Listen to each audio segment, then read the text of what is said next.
یہ بتائیں کہ یہ فیصلہ درست ہے آپ کے خیال؟ دیکھیں کاشف، جس سارے انٹرو پہ آپ نے بات کی ہے سپریم کورٹ آف پاکستان کی جو آبزرویشنز پہ جن کا آپ نے ذکر کیا ہے، جو کورٹس کے اندر بھی تھیں اور کچھ آرڈرز کے اندر ریفلیکٹ ہوئی تھیں،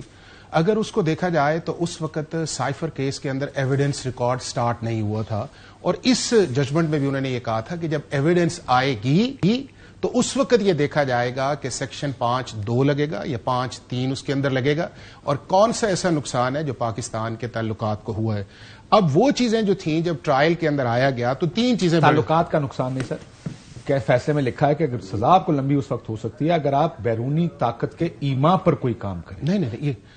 میں وہ سپریم کورٹ کا فیصلہ وہ نکالیں اس کو، وہ میں آپ کو بتاؤں کہ جو آپ کا آفیشیل سیکرٹ ایکٹ ہے اس میں ایما کا تو تعلق ہی کسی جگہ نہیں آتا۔ اس کے اندر یہ ہے کہ آپ انڈر دا کانسٹیٹیوشن یا انڈر دا لا آبلیگیشنز ہے کہ اگر آپ کے علم کے اندر کوئی چیز لائی جائے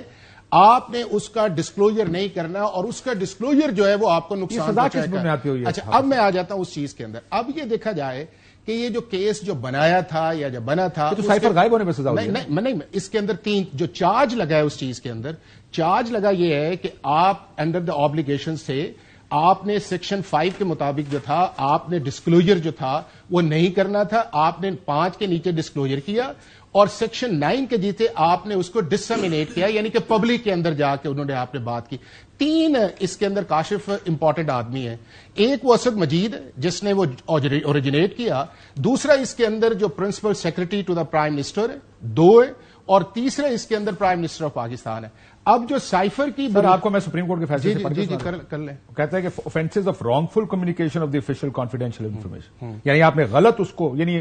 سازش نہ ہوئی اور آپ نے کہا سازش ہے میرے خلاف کی، سن لیں رانگ فل کمیونیکیشن، وہ کہتے ہیں کہ 1923 کے ایکٹ 5(3) کے تحت imprisonment for a term which may extend to 2 years،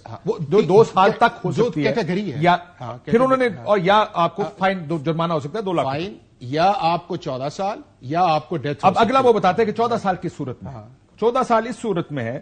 کہ اگر آپ نے کانٹروینشن آف کلاز A of 5(1)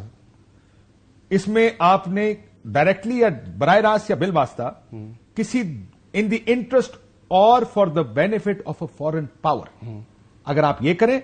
اور is in relation to any of the defence installations or affairs, or in relation to any secret official code. اب نہ code گیا نہ installations ہیں، تو اس وجہ سے یہ میں جاننا چاہ رہا تھا آپ سے کہ یہ پھر سزا کس طرح؟ نہیں میں آپ کو بتاؤں، جو سیکشن 5 ہے آپ کا، اس کے اندر کئی کیٹیگریز آتی ہیں، اس کے اندر جس کیٹیگری کا آپ نے یہ بھی ذکر کیا ہے اس کے اندر ڈسکلوجر بھی ہے، اس کے اندر انفارمیشن کا لیک ہونا بھی ہے، اس کے اندر ڈسمینیٹ انفارمیشن کا لیک، میں نے آپ کو بتا دیا۔ اچھا اب اس کے آگے آ جاتا ہے کوانٹم کے اوپر کہ اس کوانٹم کی ویلیو کیا ہے کہ آپ کو سزا کس حد تک دی جائے۔ اب اس کے اندر 3 چیزیں بڑی امپورٹنٹ ہیں۔ ایک یہ ہے کہ اس کے اندر یہ کہا گیا، جو سائفر آیا جو بھی آیا اس کے اندر 3 چیزیں کہیں گئی جو جس کو الج کیا گیا، کہ ایک اس کے اندر تھریٹ تھا،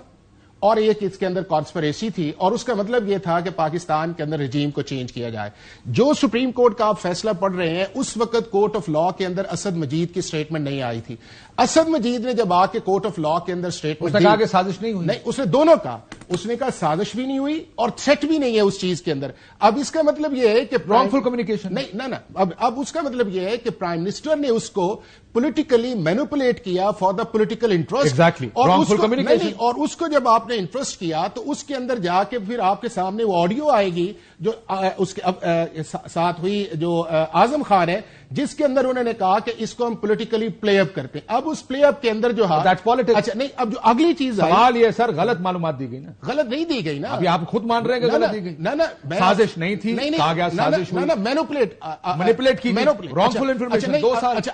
اب اس کے اندر آیا، اب آپ ایک چیز، تیسری چیز جو مسنگ کر رہے ہیں وہ یہ کر رہے ہیں، جس کے اندر انہوں نے سپریم کورٹ میں بھی کہا کہ کیا اس سے پاکستان کے تعلقات کسی کنٹری کے ساتھ نقصان ہوئے، یہ ڈٹرمن ہوگا تو آگے جائے گا کہ 5(3) کے اندر آئے گا۔ اب اسد مجید جو اس کا ایمبیسیڈر ہے جس نے وہ جنریٹ کی، جو اس کا سٹار وٹنس ہے، جو آئی وٹنس ہے اس ساری پروسیڈنگز کا، اس نے کہا کہ اس کے بعد ہوا یہ ہے کہ پاکستان اور امریکہ کے تعلقات جو تھے اس میں کشیدگی بھی آئی اور خراب بھی آئے۔ یہ وہ بنیاد جس کی بنیاد کے اوپر جو ہے آگے۔ اب دوسرا اس کے اندر آج یہ آتا ہے کہ یہ کیس جو تھا وہ ایڈمیشن کا تھا۔ اب پرائم منسٹر جو فارمر تھے وہ ایک ایڈمیشن کو لے کے چلتے رہے تھے، پولیٹیکل نیریٹو، اور جو لیگل نیریٹو تھا وہ آپ کا پیچھے تھا۔ اب تو لیگلٹی کے اوپر میں آ جاؤں، میں ذرا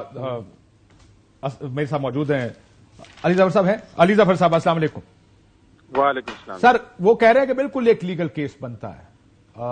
انفارمیشن غلط پورٹرے کی گئی، سازش ہوئی، کنسپیریسی، اور ایڈمیشن کس چیز کا؟ ایڈمیشن اس چیز کا کہ پرائم منسٹر نے یہ کہا کہ مجھے امیونٹی حاصل ہے کہ میں اس طرح کی چیز کو پبلکلی ایکسپریس کر سکتا ہوں، اور یہ ایڈمیشن جو ہے انہوں نے اسلام آباد ہائی کورٹ کے اندر جب کوشمن کا کیس تھا اس کے اندر ایز اے گراؤنڈ کے طور پہ لیا تھا۔